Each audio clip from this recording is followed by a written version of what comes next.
At Junkyard Haunts, we turn trash into haunts.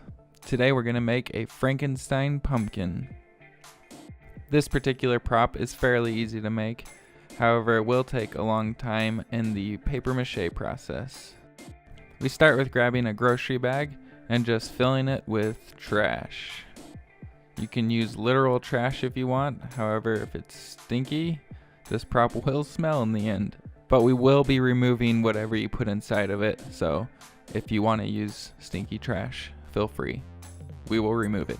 After the bag is as full as you can get it, the more full the better. You'll want to tape it closed so the trash can't escape.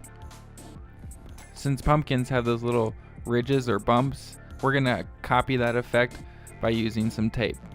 You can take one long strand of tape and just tape it completely around. You'll see that my tape is actually really old because I'm using trash and just trying to get rid of some of this older tape, and it doesn't stay together very well. So I had to do it in little smaller strips here and there until I got that full line around. But if you have to do something similar, it turned out well for me. You want to make sure you pull the tape pretty tight so that those divots and indentions really stick out. When the paper mache goes over it, it will hide those a little bit, so you want to make sure you have a large bump. Even if it looks funny right now, that bump will get slightly removed just over the process of making this. So now it is time to paper mache our pumpkin. Paper mache is a mixture of water and flour. You'll just want to add a little bit of flour and add some water and mix it up. You'll want to mix it up just so it's slightly runny. If you get too wet, then just add a little more flour or vice versa. I like to take the newspaper and actually rub the mixture all over the newspaper instead of soaking the newspaper inside the mixture, because you don't need that much mixture to make this solid. So just a little bit, and then your paper mache will go further and last a little longer. I thought I would remind you guys to subscribe. I should be making these props, making a new one every single week and releasing them on Mondays, so be sure to subscribe and come back and check them out. Since we're going to be removing all of its interior support, we'll need to make this pretty sturdy by putting more than one coat on. Usually after I put a coat of paper mache on, I wait at least 24 hours to let it dry before I would apply that second coat. Make sure when you make this that first coat is completely dry before you start adding more. You don't want it to be wet when you add more, because you'll start losing that structure that you had built into it already. There isn't much detail in it at this point, so really go ahead and use ginormous pieces of newspaper and just wrap it around. Make sure you cover every little part. You don't have to cover the handles of our grocery bag. We're going to be removing that a little bit later and putting in a real stick so it looks more real. On paper mache, because of how I wipe it onto the newspaper instead of soaking the newspaper, I feel like it doesn't have enough of that mixture to harden up and be secure. So I actually just dip a little bit more in my fingers and rub it on the parts that I feel like need a little bit more mixture. Now we're making a Frankenstein pumpkin, so we're actually going to be cutting him apart. And this is where you actually remove all the interior trash. I had nothing left, not even the bag that was in there. I'm just cutting a bunch of pieces out, very large pieces, so we can build them back together. Frankenstein was a monster. Well, Frankenstein made the monster, for all those technical people out there. But he was built with using a whole bunch of different body parts. So that's what we're trying to copy with our pumpkin. Make it look like he's built of a whole bunch of different pumpkin parts. So I'm cutting out big pieces and we'll be attaching them back together in such a way that it looks more like a Frankenstein pumpkin, since that's what we're going for. And here's that top part where I was talking about how I removed that and put a real stick in. I just went ahead and hot glued it on and just held it there till it dried. And then I went ahead and cut around it so it's like a normal pumpkin top. I always cut that circle at the top to get all the guts out. Now, one problem with doing it this way, making this pumpkin this way, is when you cut them out, the edges kind of open up a little bit, so you see little gaps in between where the different layers of paper mache were. To hide this and to both make this more secure, I put even another layer on top of this and cover up those little edges and build the strength up of this pumpkin. And every single part that I did, I went and covered all those edges, and even while I was doing this, I went ahead and added another layer of paper mache because I was worried without any interior structure that it would just collapse. Before, when we made anything with paper mache, like our tombstones or the spider cage, we had cardboard underneath to give it that base. Since we don't have that base, we want to put on a lot more layers to make up for it and make it so the paper becomes its own strength.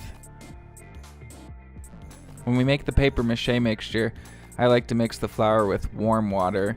Just a little tip to make sure that your hands stay warm while you're making this. I also like to throw some newspaper underneath what I'm making so that the flour and mixture doesn't get all over the table.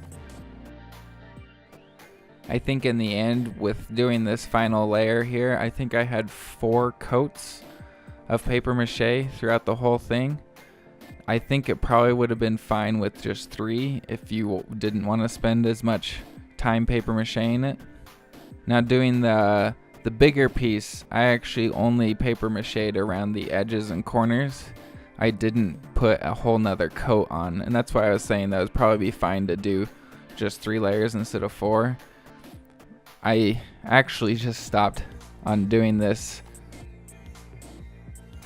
Figured I would pose a question for you guys.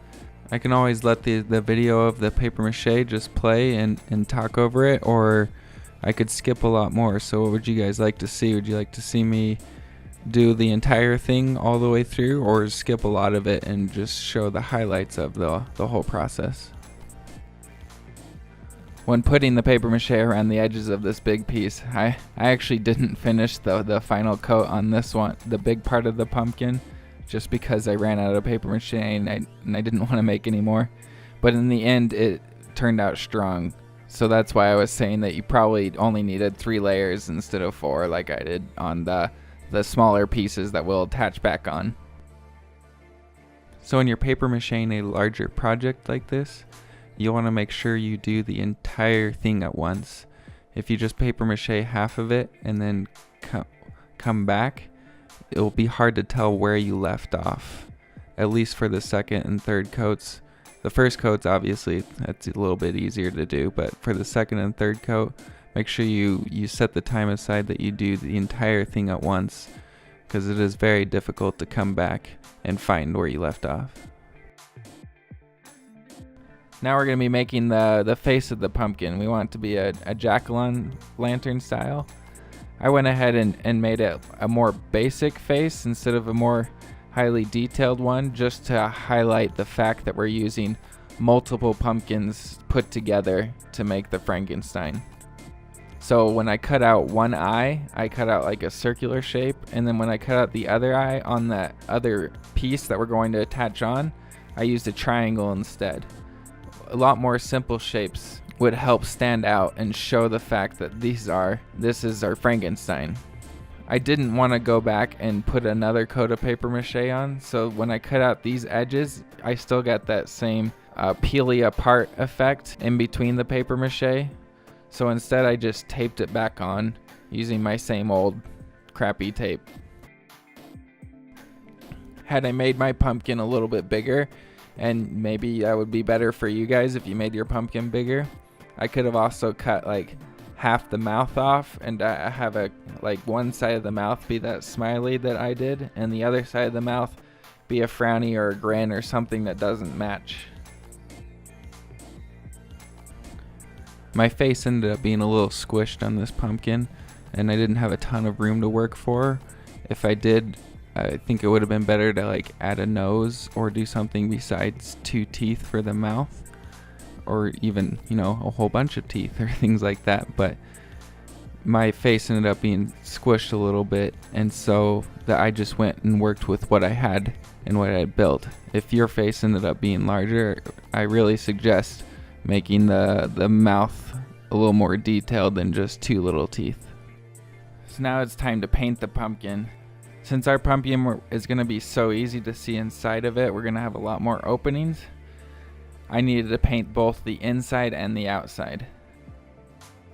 The orange paint I'm using didn't seem too bright, so I went and added some black and mixed it in to make it that a little bit darker, gringier orange. And when I put the black in, I squirted a little too much, so I had to use a lot of orange to make it back to the color I wanted. Lucky for me, I needed a lot of paint. Be really careful when you paint the part with the stick. You don't want to get any orange paint on the actual stick itself. Pumpkins don't really, shed their orange shell onto the stick that sticks out the top. So just be careful. I think I actually ended up getting a little bit of paint on it, but I went ahead and quickly washed the paint off the stick. But just be a little bit more careful than me and you won't have to do that. I only put one coat of paint, but I made sure it was a really thick layer and applied it as thickly as I possibly could. Now this is my type of painting job. Just one solid color all the way through, front and back. It's really hard to screw up when you're just painting one paint. Now I went ahead and just flipped it over after I finished the insides of the pumpkin and started the outside. I didn't really wait for it to dry or anything, but maybe that would have been better. I went back through a little bit later, and just the parts that dried attached to the newspaper, I just touched it up just a tiny bit. Now here's a fun part that it took a lot longer than you would expect. I wanted to create the stitches that you see on the typical Frankenstein when they sew body parts together. You see the stitches attaching them together. So I actually took some string and went ahead and painted it green. It took a while to do this part, so if you see down there, you see my computer. I'm actually watching like a movie while this goes on. That made it a lot more entertaining because it's really neat to put all these things together, but sometimes the process to do this is a little monotonous on these tinier details. So that's why I like to throw something in when I don't have to pay that much attention. Like painting a string, you don't really have to sit there and stare at every little thing. Just put a whole bunch of paint down on the string and that's it. You'll see that I do stuff like this on other projects where I just paint the string. You can also, to save time, buy string that is that color. I always make this out of trash, basically meaning I use what I have, and I had this particular stuff and I had green paint, so I went ahead and just painted the string to the color I wanted. Now to be able to stitch the pumpkin back together, I'm actually just using a hole punch and punching a whole bunch of holes around. I didn't even count mine, but it actually worked out pretty good. But you'll make sure that you want to count yours to be able to have a hole on both sides of your piece that's separate and your larger piece to be able to tie the string through the holes. When I start the threading process, I actually tie a knot at the very end of the string and then just push it up through one of the holes, and then that knot will keep it from coming all the way through the holes.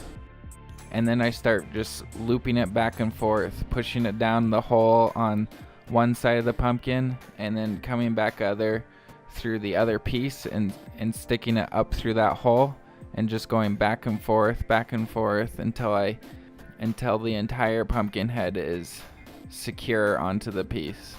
It'll be just like threading a shoelace.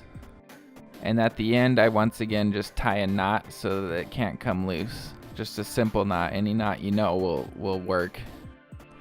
Like I was saying earlier, when you cut the paper-mache, it leaves those little gaps and holes in between the paper. The same happened with these hole punches, but they were so small there was no way I could fit anything inside of there, fit more paper-mache or even tape. So I just ignored it and just hoped that the rope would cover up those little holes, and I think it did. For this bottom piece, since I had it so close to the mouth, I thought it would be neat to do it a little bit differently. So I actually thread the string around the mouth part and didn't cut holes on that bigger part of the pumpkin.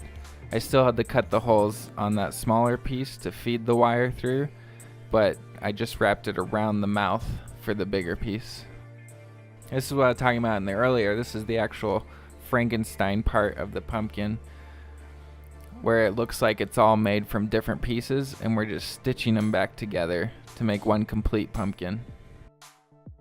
Now I had a whole bunch of layers of paper mache, and let me tell you, it was really hard to clip these holes.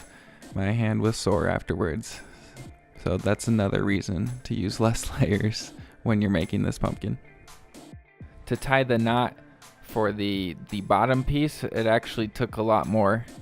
It was actually a lot harder because there wasn't a big gap that I could just stick my hand into the entire pumpkin. So I actually just tied the knot, and if you see it, that's okay. I think it adds a little bit to the pumpkin to see the knot right on the outside of it. And the top, I felt like it needed a little bit more detailed, so I just looped a piece of the stitching around it. I didn't want to stitch that top onto the pumpkin. It might make it a little bit harder to store because you could lose that little piece. But in case I wanted to throw a little light or something into the jack-o'-lantern, I figured this would just make it easier.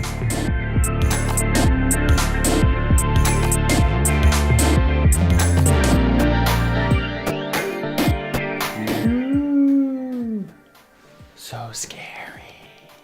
Hopefully you like this pumpkin. Subscribe if you do, and subscribe if you don't.